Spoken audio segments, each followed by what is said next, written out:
Shalom Ubracha, Mouraï Verabotay et Mishpaha et Kara. Ne vous étonnez pas si j'ai une voix un peu triste et même extrêmement fatiguée après l'événement tragique que nous avons tous ressenti comme un seul cœur. Comme si on se trouvait au pied du mont Sinaï et qu'on entendait la voix de l'Éternel qui résonne et dans nos cerveaux et dans nos cœurs. Je n'ai aucune explication, ne me la demandez pas, je vous en prie. Je n'ai d'autre réaction que celle du silence. Comme ça a été le cas de notre ancêtre, Zichrono Libracha, Kohen Gadol Aaron, qui a vu le premier jour de l'inauguration du Mishkan, la disparition de ses deux enfants, Nadav et Avihu. La seule réaction qu'il a eue, c'est qu'il n'a pas eu de réaction, Vaïdom Aaron. Et c'est exactement ce silence-là qui contient en lui toute l'expression de nos ressentiments les plus profonds. On a éprouvé la même chose de la part d'Akadosh Baruch Hu lorsque Moshe Rabbeinu a vu comment allait disparaître Rabbi Akiva dans des conditions affreuses le jour de Yom Kippourim, une tragédie terrible. Et que Moshe Rabbeinu l'a dit, Zotora Zoschara, c'est ça la récompense que tu donnes à cet homme. Qu'est-ce qu'il a dit à Kadosh Baruch Hu? Shtok, kachala b'mahashaba. Voilà, tais-toi, c'est comme ça. Eh bien, je stocke tout, moi. Et moi, Nochi Bessara, à condition que, comme nos maîtres l'enseignent, la douleur que nous ressentons, que le peuple d'Israël ressent, si nous sommes les enfants d'Hachem, ça veut dire que le Père Avinu Malkeinu doit quelque part ressentir la même chose. Voilà Moraï Verabotai. J'ai mal à la tête, j'ai mal partout, comme vous tous. Torat Haim, seule la Torah est en mesure, plus que tous les médicaments et les cachets et tout ça, et les massages et tout le reste, peut être en mesure de nous redonner un peu d'aplomb à travers tous les événements que nous devons intégrer dans notre existence pour parvenir Zahma dans le monde, je dis pas Zahma, je dis dans le Olam Haba, qui nous soit tous assurés. Kol Israël, Shlaim Helek, le Olam Haba, et surtout parmi les 45 qui sont partis. 45, ça fait combien en hébreu 45? Mais, voilà, c'est la question. Quoi? Qu'est-ce qui s'est passé? Ils essayent, les pauvres rabbins que j'entends à droite et à gauche, les pauvres, vraiment les pauvres, je les plains, d'essayer de donner une explication de cette tragédie. Ils font de leur mieux. Ils font de leur mieux. Moi, je ne peux pas faire du mieux que j'ai. Mais je ne peux pas du tout. De répondre à tant et tant de questions. Comment on dit une question en hébreu? Sheila. Sheila. Quand elle a une réponse, je suis content. Mais quand elle n'a pas une réponse, ça veut dire quoi?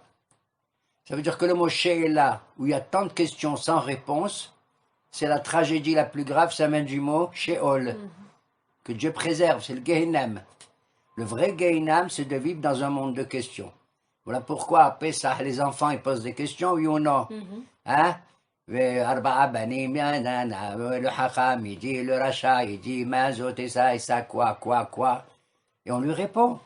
Peu importe, selon sa dimension, selon sa compréhension et tout. Même celui qui ne pose pas de questions, on essaie de lui ouvrir un peu la porte à une question. Une question, ça veut dire l'intérêt que je porte à ce qui se passe, à tel et tel événement. C'est ça une question, normalement. Chez Al-Mimeni Vetena, Goim Nahalatecha, Nachon? Tov Moraï Vrabotai, essayons de poser des questions, en essayant de donner des réponses à la paracha de cette semaine. Il y en a deux, Behar et Be'agotai. Paracha de Behar. Je vous demande de lire le premier passouk, s'il vous plaît, madame. Allez-y. L'Éternel a parlé à Moïse où? Au mont Sinaï. Non, mais attends, on se moque de moi. Il a déjà parlé au mont Sinaï, oui ou non? Oui. Alors, il a parlé quand? À Shavuot, Nachon, entre Pessah et Shavuot. Et voilà que, quand dans la paracha de Haremot et Kedoshim et Mor et Shmini et tout, il a donné des mitzvot. Il n'y a pas écrit là-bas Behar Sinaï. C'était évident que tout ça, Moshe l'a reçu de Behar Sinaï. Pourquoi ici, on me parle maintenant que la mitzvah dont on va parler dans Behar, elle a été donnée au Har Sinaï? Hein? Alors, c'est quoi cette mitzvah qui vient du mont Sinaï? Moi, je m'attends à ce que ce soit la lune les astres ou les ciels, les cieux les plus élevés, oui ou non? Puisqu'il me parle du mont Sinaï pour me révéler quelque chose. Qu'est-ce qu'il va me révéler dans cette mitzvah? Vas-y. דבר אל בני ישראל ואמרת עליהם כי תבואו אל הארץ אשר אני נותן לכם ושבתה הארץ שבת להשם. Wow, je deviens dingue. Quand vous arriverez en Eretz Israël et que vous allez vous installer, devinez la mitzvah étonnante, extraordinaire, pratiquement la plus belle qui soit, puisque je la donne du Sinaï, celle-là, et je le précise. Shavta haaretz, Shabbat Adonai. La terre va se reposer, et ce Shabbat qu'elle va se reposer, c'est un Shabbat pour Dieu. Depuis quand, moi, la terre, elle se repose? Qu'est-ce que ça veut dire? Shabbat pour la terre? Moi, je connais Shabbat une fois tous les 7 jours. D'accord? Hein? Et je connais le Shabbat que cette semaine qu'on compte depuis Pessah jusqu'à Shavuot, Shavuot, Sporlach, Shabbatot, etc. Ok? On me dit maintenant, mesdames et messieurs, sachez que également, la terre, elle doit se reposer. Elle est fatiguée. Elle est fatiguée. Ou alors, elle aussi, elle a une intelligence telle et telle et telle qu'elle doit prouver qu'elle croit que le monde a été créé par Dieu. Puisque le Shabbat, je fais Zechel Maaseh Bereshit, dans le Kiddush, Nachon, et Zechel Yetziat Mitzrayim. La terre, qu'est-ce que c'est que la terre? C'est du sable, c'est de la poussière, c'est des pierres, c'est des ronces, c'est des épines. Ken Olo. Elle veut se reposer, Shabbat Haaretz, et elle vient du Sinaï. Tellement je ne crois pas à ces choses-là que Akadosh Baruch Hu, tu te tais. Behar Sinaï, Parashat Behar. Cette mitzvah, je te la donne de très haut, tu ne sais pas quelle est sa profondeur. Waouh! Jusqu'à présent, j'ai parlé du Olam Haba, et j'ai cru que le Olam Haba, c'est pour la Neshama qu'il y a en nous. Waouh! La Neshama, c'est merveilleux, Nachon? Mais là, il te dit la terre qui est en toi aussi. N'oublie pas, toi, que tu es formé avec la Neshama que Dieu a insufflé en toi, mais aussi, Vayitzer et Adam, Afar min Adam. Ah oui? Oui, oui. Et je t'annonce, mon cher ami, que la Tchiyat HaMetim, c'est pas pour la Neshama, étant donné qu'elle est toujours vivante, il y a l'immortalité de l'âme. Donc, s'il y a un Tchiyat HaMetim, ça concerne qui? Le corps. Voilà, madame. La matière la plus incroyable à laquelle je ne m'attendais pas, que tu viens de la poussière, la afar tashuv. Ah, je comprends que le vrai miracle de Tchiyat HaMetim concerne mon corps, ton corps et leur corps. T'entends? Bien sûr, ce corps sera un peu plus lumineux, plus comme tu veux tout. Hein? Mais c'est le corps que j'ai. Et puisque même ceux qui sont les pauvres, leur corps, ils sont ensevelis Behoutza La'aretz à l'étranger, ils vont passer à travers des tunnels, je n'en sais rien comment, hein, pour revenir ici en Eretz Israël et se reformer. Et le prophète Ézéchiel également, il a vu dans son chapitre 36 des asamot, des ossements, à Yeveshot, comment il y a des nerfs, comment il y a la peau qui se reforme et tout, et qui se lèvent tous sur leurs pieds. Incroyable mais vrai, le pauvre Ézéchiel, d'accord? Tout le monde s'est levé sauf un. Tu sais qui? Je ne sais pas, je ne connais pas son nom. Tu sais celui qui n'a pas été ressuscité? Non. Hachamim là-bas, ils disent, celui qui ne s'est pas relevé, c'est parce que c'est un type, il a prêté de l'argent à un autre avec des intérêts. D'ailleurs, c'est une mitzvah qu'il y a là-bas aussi. Nachon? Neshech vetarbit. Nachon? Incroyable mais vrai. Pourtant, je m'attendais à ce que celui qui ne se relève pas, c'est un type qui n'a pas fait Shabbat, qui n'a pas mis les tefilines, qui n'a pas mangé kasher, qui n'a pas. Celui qui prête à son prochain, tu vois, mitzvah menadam, la havero, incroyable mais vrai. Quand c'est grave, je lui ai donné 100 shekels, j'ai dit, tu me rends 110, Azma. C'est une havera terrible qui existe comme ça. Or, pour moi, ce qui est merveilleux, c'est de savoir que du plus haut niveau du Sinaï, la voix de l'Éternel qui parle, elle vient me dire, Tisaher, monsieur Getz, fais attention à toi, à la mitzvah qui touche la chose que tu foules tous les jours, tu marches et que tu la piétines. C'est la terre. Ah bon? Oui, monsieur Gage. La terre, n'oublie pas, Elle te donne la gnawiya, la tchoukchouka et la mlouchia et la pkaïla. T'entends? Même le Shabbat qui est tellement beau, l'Ichbot Shabbat, Veronek Shabbat et tout, c'est la terre qui te donne. Tout est kadosh. Il y a une kedusha céleste, oui. De la neshama, oui. Mais il y a une kedusha dans le homer, une kedusha également dans le homer. D'ailleurs, tu veux que je te dise une chose, je ne sais plus si je l'ai dit, le mot Torah, Torah Haïm, ça s'écrit Tav, Vav, Resh, He. נכון.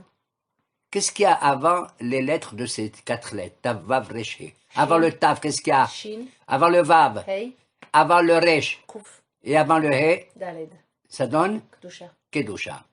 Incroyable, mais vrai. Mais dis-moi, est-ce que la terre, elle veut le Shabbat? Est-ce qu'elle a dit qu'elle veut le Shabbat? Est-ce qu'elle a... Moi, j'ai entendu au Sinaï que le bon Dieu me dit, attention, tu vas faire... C'est ce qu'il dit là, le pasouk après. Vous allez faire là... שש שנים תזרע שדיך, Pendant ושש 6 שנים années, תזמור tu vas כרמך. planter, tu vas faire ta vigne et tout. Ou Bashana Sheve'it, שבת שבתון יהיה Shabbat לארץ. Shabbaton Yelar. Ça sera le שבת Shabbat. לאדוני שדיך לא תזרע. Le Shabbat pour la terre, le Shabbat pour le bon Dieu. D'accord? Alors, écoute, ça veut dire que c'est pas seulement moi, j'ai entendu au Sinaï ça, je deviens dingue. La terre, elle a entendu la voix du Sinaï. Comment elle peut entendre? Elle a des oreilles.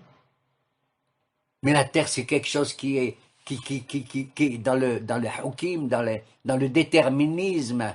Hein? Le soleil se lève, la gauche, et la terre, elle est comme ça, elle ne bouge pas, elle n'a pas évolué, rien du tout. Mais tu sais pas que la terre, c'est comme le ventre d'une femme? Tu deviens dingue ou pas? Elle donne son bébé, tous les bébés qu'elle a, elle nous les donne à manger et tout. Et là, ce que j'apprends, c'est que la terre, pas seulement moi, mais la terre, elle a entendu au Sinaï. C'est pour ça qu'elle veut faire le Shabbat. Et comment tu l'apprends? Parce que dans les psukim, là, Je l'apprends dans les psukim quand j'étudie la Torah. Un jour, Moshe Rabbeinu alav shalom, à la fin de sa vie, il a écrit une paracha qui s'appelle Azinu, oui ou non? Qu'est-ce qu'il a dit? Azinu Hashamayim wa Adabera. Écoutez, tendez l'oreille, vous le cieux, je vais parler. Vetishma, הארץ. Vetishma haaretz imre, Pi. imre fi. Fi. Et que la terre entende les paroles de ma bouche. D'accord? À l'origine de la création du monde, les éléments naturels comme les cieux, la terre et tout, ils avaient le libre arbitre avant nous même. Oui, Ils pouvaient choisir le bien ou le mal, d'une certaine manière. oui. La matière, elle était vivante à un degré incroyablement intelligent, incroyablement. C'est après le péché d'Adam que tout s'est écroulé. D'accord. Tout s'est écroulé. D'ailleurs, on a dit, pour te dire, Barmenan, le bon Dieu, il a maudit la terre un jour. Il a maudit la terre, il a dit à Arura Adama parce qu'elle a bu le sang du pauvre Hevel, que son frère a tué. Elle a ouvert sa bouche, écoute, quand est-ce qu'elle a avalé qui? Korah vechol adato. Nachon? נכון. Et on emploie vatiftar et pia. C'est de la folie. On est dans un monde qu'on croit qui était si bas, mais qui est tellement qu'il faut ressusciter nous-mêmes. C'est la terre.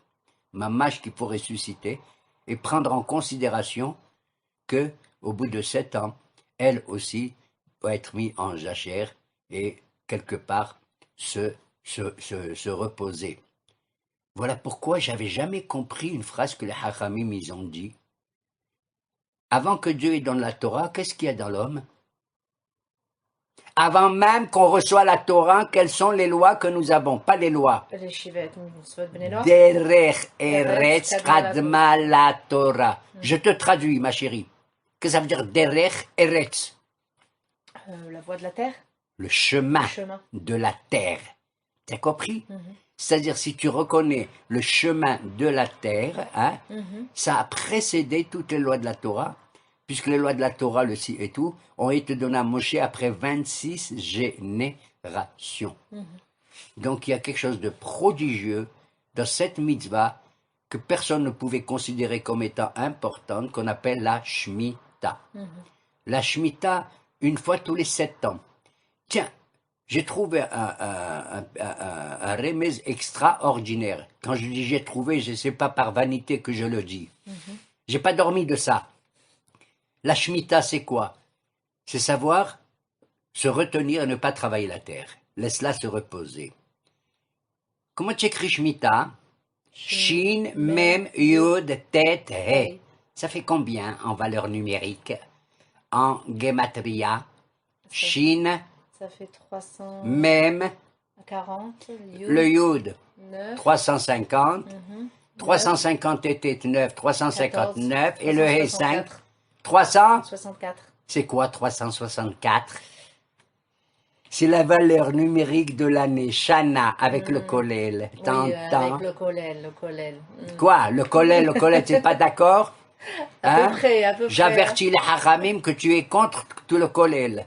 Bon, c'est exactement le nombre de jours qu'il y a dans une année lunaire, madame. Ok, D'accord? d'accord. C'est ça, Shemitah. Je trouve ça merveilleux comme petit remède, comme petite allusion. Alors on demande à l'homme, tu travailles la terre, elle t'a donné ses fruits, etc. D'ailleurs, même dans la paracha de Behukota, on dit, Behukota et Telech aussi, vous commandez mes commandements, Venatna Aretz et Piria. Et je donnerai la pluie dans la terre. Tu as vu? Moi, je croyais qu'il allait nous donner une neshama, qu'on va s'élever avec des ailes célestes et on va monter là. Pas du tout. C'est incroyable, mais vrai. Même quand tu lis l'unité de Dieu chez Israël, il est écrit Venatati besatra libhem techa. La Torah, incroyable, mais vrai, mieux que toutes les compagnies qui sont pour les animaux et pour l'écologique et tout. Regarde ce qu'elle dit. Quand tu rentres chez toi, avant ils avaient donc des bœufs, des ânes et tout, hein? Venatati besatra. Je donnerai de l'herbe. Moi, je vais manger de l'herbe. Non, besatra, pour qui? Libhem techa. Tu vois que je donne à manger d'abord à mes animaux, à moi, avant moi-même, après ve'achalta ve'sabata. Comment le tsar, même le tsar Baal Haïm, est pris en cause, comme le tsar de la terre, Be'emet. Et une question, pourquoi ça s'appelle une Shemitah et Shemitah. pas Shemitah, parce que c'est un Shabbat? Ah, il a fait bonne question. Shemitah, ça veut dire je me retiens. Oui, c'est ça, je me la Shmit. Shamot kolbat, ça veut dire, étant donné que l'homme, il a une terre, c'est sa possession, ça m'appartient, madame. C'est toute ma force, c'est ma banque à moi. T'as compris? Oui. Alors, Shemitah, je me réserve, je me contente, je me retiens. Shamot, d'accord? Ok. Voilà pourquoi c'est dire comme ça. Et le fait de se contenir dans les événements et tout, savoir se taire et tout, c'est extraordinaire. Maman, c'est extraordinaire. On voit que, aussi bien vis-à-vis de la terre que des animaux et même des plantes et tout, on doit faire attention à eux. Tsa'ar ba'ale hayim, il n'y a que dans la Torah que ça existe. J'ai pas le droit de faire du mal à un animal pour rien du tout, sauf si c'est pour l'intérêt de la santé, du pikuach nefesh, et faire des examens et tout. D'accord? Ok? À tel point qu'on te dit, regarde, si je laboure ma terre, j'ai pas le droit. L'otaharosh beshor wa hamor yahdav. J'ai pas le droit de labourer ma terre avec une charrue que tirent quoi? Le taureau et l'âne ensemble. Pourquoi? Qu'est-ce qu'il y a de mal? Pour leur différence de niveau, Parce que le taureau, il a une force inouïe et l'âne un peu moins. bien sûr. C'est pas équilibré. Un. Deuxièmement, le shor, qu'est-ce qu'il est? Il est ma'alegera. Il rumine tout le temps. Qu'est-ce qu'il voit l'âne? Il n'est pas ruminant. Il regarde le taureau, il dit Khelba. Mais c'est pas vrai, ce bouffeur. On lui donne à lui à manger et pas à moi. Le Sahar qu'éprouve l'âne, regarde comment la Torah elle est. C'est de la folie pure. Shaleh teshalach etahem. Tu veux prendre des œufs et des trucs dans le nid et des poussins. Ne le fais pas devant la maman. Khelba. Shaleh teshalach etabanim tikahlach. Quand elle s'en va, à ce moment-là, tu le prends pour pas qu'elle ait un tsar. C'est la seule mitzvah avec Kabed et Tabich, avec Timecha, qu'il est écrit les Man Yarich en Manecha Veitablach. C'est grâce à ça, tu auras le mérite du Olam Haba où il y aura les jours les plus longs et les jours les plus beaux et les meilleurs. Arichat Yamim et Tov Yamim. D'accord? C'est extraordinaire. Cette mitzvah incroyable, terrestre comme ça, elle me vient du Sinaï. Elle arrive, c'est la 7e année, et moi, qu'est-ce que je pense? Eh, oh, c'est ma terre. Le bon Dieu dit, oh, la terre, elle est à moi. Kili kolaret.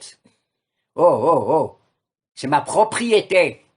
Le bon Dieu dit, oh, il n'y a pas de propriété. Tu utilises des choses et rendre la Hoda'a à Kadosh Baruch Hu, qui lit Kol Haaretz. Tu as compris? D'enlever de l'esprit de l'homme une propriété aussi, comment dirais-je, aussi terrible, que ça m'appartient, ça veut dire que ça appartient à personne. Tu sais ce qu'a dit la Torah? Pendant la 7e année, il y a des fruits qui sont dans les arbres, il y a quelques légumes qui poussent comme ça. Qu'est-ce que je dois faire? J'ai le droit de les manger ou pas? Oui, de les Oui. manger, oui. J'ai le droit de les manger jusqu'à ce qu'il y ait la dernier fruit pour les animaux et tout. J'ai le droit, d'accord? J'ai le droit. Pour mon alimentation. Les ochla, elle doit être faite pour les ochla, pour ma nourriture. Vélo lishora. Je ne dois pas prendre mes tonnes de produits et les vendre. Je peux vendre mais des petits kilos à droite à gauche, sans plus. Ça, la halakha me permet. La halakha me permet. Mais plus grave que ça, la 7e année, et moi je l'ai vu dès mes yeux quand j'ai vécu à Kiryat Arba. On avait des voisins qui avaient un jardin et tout, avec des arbres et tout ça. Ils ont mis un panneau devant leur porte. On rend hefker notre jardin. Ceux qui veulent entrer, manger un fruit, faire ce qu'ils veulent, ils ont le droit. Incroyable mais vrai. Dis-moi, tu crois que moi je vais permettre aux gens de rentrer dans mon jardin? Oui, madame, je dois le permettre, même contre mon gré. Tu as compris? Oui. C'est le hefker total. Ça te grandit, c'est incroyablement mais vrai. Ça veut dire, si tous les terrains et tous les champs, ils sont comme ça, destinés au plus large public, c'est incroyable, c'est ça qui nous unit le plus. C'est ça qui nous unit le plus, mamache. Je peux entrer dans le champ de mon voisin et mon voisin il peut entrer dans le mien. C'est une grandeur incroyable. Hélas, de nos jours, on ne peut pas faire la Shemitah comme il convient, étant donné que nous sommes dans une situation où d'abord, la Shemitah de nos jours est considérée comme mitzvah de Rabbanan et pas mideoraita. Donc il y a des possibilités de laquelle d'alléger cette mitzvah quelque part. D'accord? Pourquoi? Parce que nous sommes dans une situation politique, géographique, mondiale, qui fait que on ne veut pas manger et acheter des produits des autres. Et il y a des rabbins très grands qui ont fait ce qu'on appelle le Heter Mechira. C'est-à-dire, ils ont fait comme on vend le Hametz Pesach au Goy. Quelque part, je ne sais pas comment ils ont fait, ils ont vendu la terre à un Goy. Et dès lors qu'elle lui appartient à lui, j'ai le droit de la travailler j'ai le droit, mais avec certaines retenues, bien entendu. Même pendant la vraie Shemitah, quand elle était à l'époque Midé Oraïta, j'ai le droit de travailler la terre, mais pas pour qu'elle donne ses fruits, c'est pour la protéger. Par exemple, il y a des épines, il y a des ronces, il y a des choses pas belles qui poussent, et ça va embêter mon champ. Et après, l'année d'après, comment je vais travailler? Il y a autour de mon arbre qui est joli, que j'adore les citrons, les olives et tout, qu'il y a ça, et la vigne. J'ai le droit de lui mettre des produits spéciaux. Là-bas, la Gemara, elle parle de qu'est-ce qu'il faut faire. Les ha'amidoto, c'est-à-dire pour l'entretenir. Et lui maintenir sa santé et tout, bien sûr, parce que c'est à moi. Et même la Torah ici dans Béhar, elle dit, oui, mais attends, comment je vais faire, moi qu'est-ce que je vais manger, moi? Si je travaille, à la 6e année, je travaille, d'accord, 7e, rien du tout. La 8e, je me mets à travailler. Et qu'est-ce que je vais manger pendant ce temps? La 7e et la 8e, et même la 9e, parce que jusqu'à que la 8e elle donne quelque chose, c'est pour la 9e. La Torah te dit, j'ordonnerai ma beracha à la 6e année qu'elle te donne le triple de ce que tu veux et tu pourras manger. Ça veut dire que la terre, elle m'enseigne ici une émouna incroyable. La terre, elle a plus de émouna dans Kadosh Baruch Hu que moi. Mais une question, tu viens de dire que ça a été considéré comme une mitzvah de Derabanan, mais on vient de le dire Béhar Sinaï. Alors comment voilà. Eh bien, le Har Sinaï a été donné à la fois Torah Shebichtav et Torah Sheba'al Peh.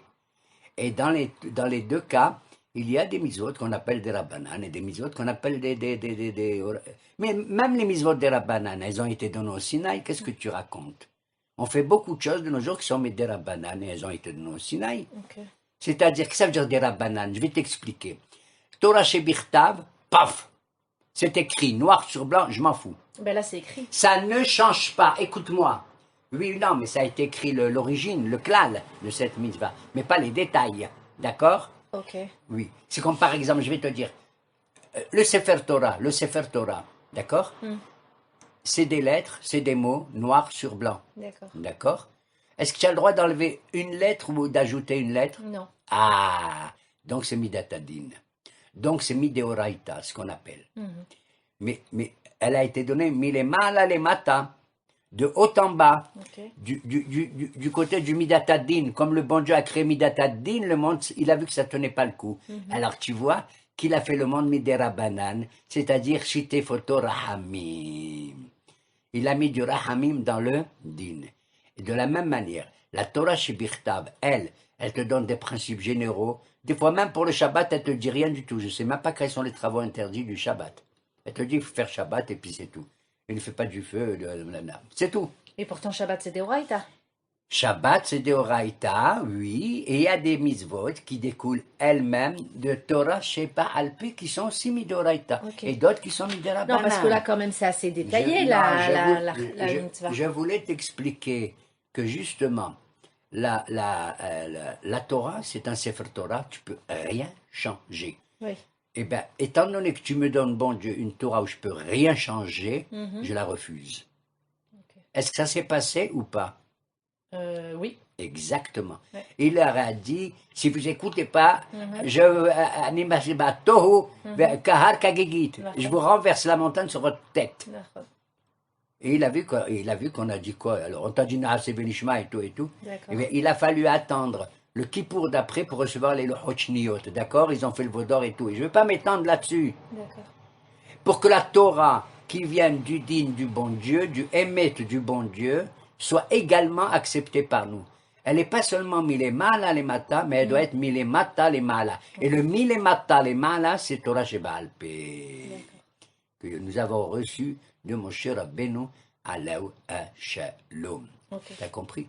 Donc il faut un aller-retour et un retour-aller, etc. Pour marier à la fois le haut et le bas. Comme je l'ai dit souvent, je le répète, il y a des hauts et des bas dans la vie. Et moi, il n'y a que des débats, avec toi d'ailleurs, que des débats. Et donc, voilà pourquoi cette mitzvah merveilleuse, extraordinaire, m'enseigne Vitishma haaretz imrefi. Sentir qu'autour de soi, il n'y a pas que l'homme qui parle. L'homme, il parle ou pas? Comment on l'appelle en hébreu l'homme? Le Médaber. Il a fait. Alors chez les goïms, c'est un roseau pensant. C'est joli aussi, mais il est que pensant. Chez nous, on a Mahashava, Dibur ou Maase.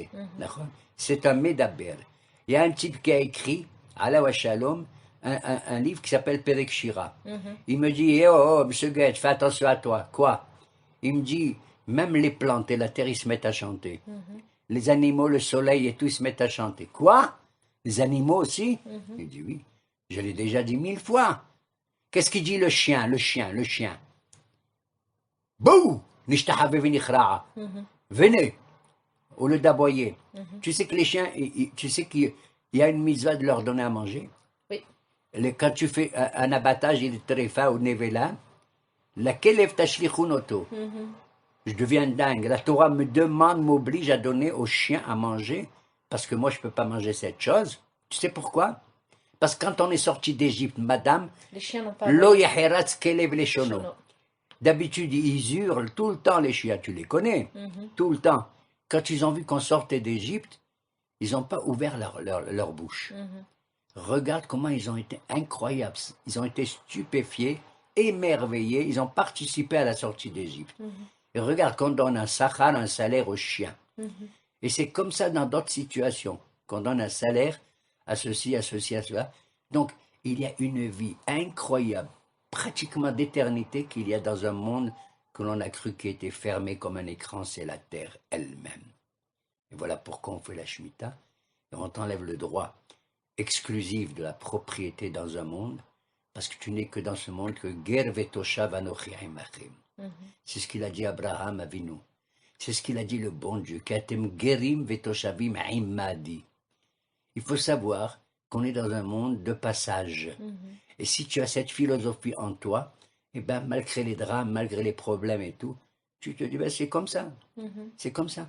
De la même manière, elle te dit, Babalazez, arrête. Moi, je t'enseigne une philosophie extraordinaire. Toi, tu m'as jeté une graine de rien du tout. Qu'est-ce que c'est qu'une graine? C'est rien du tout une graine. Ouais. Qu'est-ce qu'il y a dedans? Rien. Mm. Tu me l'as jeté, tu sais ce que j'ai fait de ta graine, moi? Espèce de graine de que tu es. Mhm. Je l'ai développée. Je lui ai donné des vitamines qu'il y a dans mon ventre. Et je lui ai donné à boire. Et elle s'est développée lentement, lentement, lentement. Et elle t'a donné les plus beaux légumes et les plus beaux fruits. C'est incroyable ou pas? Oui. Je vais te dire, la terre, elle te dit, dis-moi, tu te prends pour le propriétaire de l'argent et de l'or et du pétrole? Mais tu rigoles ou quoi? D'où ça te vient? Le pétrole, où tu le trouves, madame? Au fond de la terre. Dans la terre, dans son ventre. L'argent et l'or, d'où tu le trouves? Au fond de la terre. Incroyable. Mezouqaq shib'atayim. C'est ce qu'on te dit. Et cet argent et cet or, toi, tu as des jolies boucles d'oreilles et des bagues et des bracelets, chaufonnéennes et tout et tout. D'où ça vient? De la terre. De la terre. Incroyable, mais vrai. Les choses les plus belles que mesdames vous portez et tout, elles viennent de là-bas. La voiture que je prends, le pétrole, il vient de la terre. Il vient de tout ça. Regarde comment la Torah nous ouvre les yeux sur toutes ces mitzvot incroyables qui nous montrent qu'il faut savoir être de passage, d'être libéré de quelque chose. Il faut être libéré du droit de propriété. Voilà pourquoi, une fois tous les 7 ans, c'est la Shemitah, mais cette Shemitah, elle est encore Shiv'ataim, c'est-à-dire toutes les 7 Shmitot, c'est-à-dire 7 fois 7, 49 ans. La 50e, elle s'appelle comment? Le Yovel. Je deviens dingue. Elle s'appelle le Yovel. C'est quoi le Yovel? Qu'est-ce que ça veut dire le mot Yovel? Jubilé? C'est quoi? Qu'est-ce que ça veut dire? Traduit. Le jubilé, tu vas me dire, mais monsieur Raban, c'est la 50e année. Et qu'est-ce qu'on doit faire au jubilé? On doit, le jour de Kippour, t'entends bien, faire une Avera, entre guillemets, qui est une grande mitzvah. Le Beddin de l'époque, il se met à sonner du chauffard. Ah oui, du chauffard, ouais. Et quand moi j'entends ici à Arhoma et les autres à Ashdod, je les connais moi, les gens d'Ashdod, les El-Koubi et les Messas, t'entends? Et les Saada à droite ou à gauche. Dès qu'on entend le Beddin qui sonne, on prend notre chauffard et on se met à sonner aussi. En plein Kippour, alors que c'est un sourd à Kippour de sonner le chauffard. D'accord. On ne sonne qu'à la fin de Kippour, Stam. C'est pour appeler le Yovel, justement, sans plus. Ah, à la fin de l'année, là, c'est Oui, à la fin, on sonne du chauffard, et là, on va bouffer. D'accord? Eh bien, c'est incroyable, mais vrai. Alors, ça veut dire quoi? Je t'ai donné un siman. Le mot Yovel, jubilé, tu sais ce que ça veut dire? Non. Ça veut dire chauffard, madame. Ah, Le mot Yovel, bimsho, chayovela, etasho, boisha, etc. d'accord. Quand le chauffard, le Yovel, tu sais pourquoi on l'appelle le Yovel? C'est merveilleux. Tu sais pourquoi on sonne du chauffard? C'est à ce moment-là pour libérer les esclaves, entre guillemets, les serviteurs, parce que ce pas des esclaves chez nous, et leur dire, toi tu as refusé d'être libéré, l'amrod que tu as passé les années que tu es chez ton maître, maintenant ça y est, on t'a poinçonné l'oreille et tout, maintenant au Yovel, que tu le veuilles ou non, barra. Tu dois partir. La liberté, le hérout, waouh, waouh, waouh, waouh. Alors il te dit, oui d'accord, le hérout, dit la Torah, je suis libre de mon patron. D'accord? Je suis libre de mon patron. Oui, mais tu sais il t'a appris que c'est le vrai jubilé? Devine qui? Qui? Pas un juif, un goy. Quel goy? Euh... Il s'appelle Monsieur Paro, Pharaon. Quand tu lis le Hallel, tu dis Alléluia, Alléluia, Avdi Adonai. Hein? Alléluia, Echem Adonai. Il a dit Alléluia, rendez grâce à l'Éternel, vous les serviteurs de Dieu. Donc celui qui dit ça, c'est pas un juif. D'accord. Et ce type-là, c'est Paro. Incroyable mais vrai. Ça veut dire que la vraie liberté, c'est pas que je suis libéré de mon patron, ça veut dire que je suis libéré de lui et je préfère d'être asservi au bon Dieu. La Avdout, Avdé Adonai, c'est la vraie expression de ma liberté. Être présent, être au service d'Hachem, le Eved d'Hachem. Comment il s'appelle Moshe? Quelle est la qualité la plus grande qu'on lui a donnée? À part qu'il était un ave Mikoladam. Non. Eved Hachem. Même dans le livre d'Oshua au début, le bon Dieu lui dit arrête de pleurer Oshua. Il a disparu, Moshe, arrête. Moshe Avdi. C'est ça la pointure la plus grande qu'un homme il doit ressentir, d'être le serviteur, Mamash de Akadosh Baruch Hu. Et tous ces esclaves et tout qui sont libérés à la 50e année, hein, ils le sont à partir de Rosh Hashanah, mais ils ne quittent pas encore leur patron. Mais ils sont libres. On dit qu'ils mangent, ils boivent sur le compte de leur patron, depuis Rosh Hashanah, pendant 10 jours. C'est la Aseret Metchouva, jusqu'à Kippour. Et ils ont des couronnes sur la tête. Ils portent des couronnes de laurier, j'en sais rien. D'accord? Ok. Et à Kippour, Yalla Barra, ils s'en vont. Ils sont libérés totalement. C'est ce qu'on appelle le Yovel. D'ailleurs, tu veux que je te dise une chose? Oui. À Rosh Hashanah, pour conclure, on sonne du chauffard ou pas? Oui. Quand la Torah te dit, mesdames et messieurs, le premier jour du 7e mois, qu'est-ce que c'est? Zichron Teruah ou Yom Teruah. C'est le jour. Je ne sais même pas comment il faut faire la Teruah, mais on apprend comment il faut faire la Teruah avec quoi. Tu sais d'où on l'apprend? Non. On l'apprend du Yovel. Ah, Parce que là-bas, il y a écrit Ta'aviru Shofar Bechol Artsechem. d'accord. Vous allez faire passer le chauffard, Tréat, Roach, Varim, etc. Et on fait par Xerashava, par analogie, un pasouk dans le livre qui parle de Rosh Hashanah et celui qui parle du Yovel. D'accord. C'est le Yovel qui apprend à Rosh Hashanah. Chaque année, tu dois ressentir quelque part quand tu entends le chauffard. Et pourquoi? Là, il faut que je conclue parce qu'il y a 1000 choses à dire, mais j'ai oublié, je suis fatigué. Pourquoi? Attends 2 secondes, répète la question, parce que moi je croyais que le chauffard de Rosh Hashanah c'était par rapport à Kedat Yitzhak. Non, on donne une image, on donne une dracha que c'est pour rappeler aussi la Akedat Oui, Yitzhak. alors tout d'un coup, Il y a pourquoi plusieurs raisons. Il y a plusieurs raisons, c'est vrai. Oui. Mais pourquoi on a trouvé le haïl et tout à la place de la Akedat Yitzhak et tout? C'est pour montrer que même l'animal, il a en lui quelque chose. T'as compris? D'accord. Que même l'animal doit être libéré quelque part. Ah, Tout donc doit on être revient à libéré. l'aimant de la nature. Alors Voilà. pourquoi ça a été tiré du Yovel, D'accord. qu'il faut sonner du chauffard comme ci, comme ça? Tu sais pourquoi? Non. Ma chérie, parce que la liberté, tu sais ce que c'est? Quand tu as la ramma dans le cœur, et je reviens au premier sujet malheureusement, quand tu as la douleur dans le cœur avec tous les événements qui se passent et tout, des Agab et Lévi chez Sihena, un type qui a un souci dans le cœur, dit le roi Salomon, il le fait sortir, il parle, il converse, il partage. Tu fais sortir la ramma, les soupirs, c'est ça les soupirs, des Agab, d'accord? Ouais. Or, il n'y a rien de plus beau dans la chose la plus la plus mortelle qui soit, la plus pas mortelle, matérielle qui soit, que les cornes d'un bélier. Les cornes d'un bélier, tu sais ce que c'est?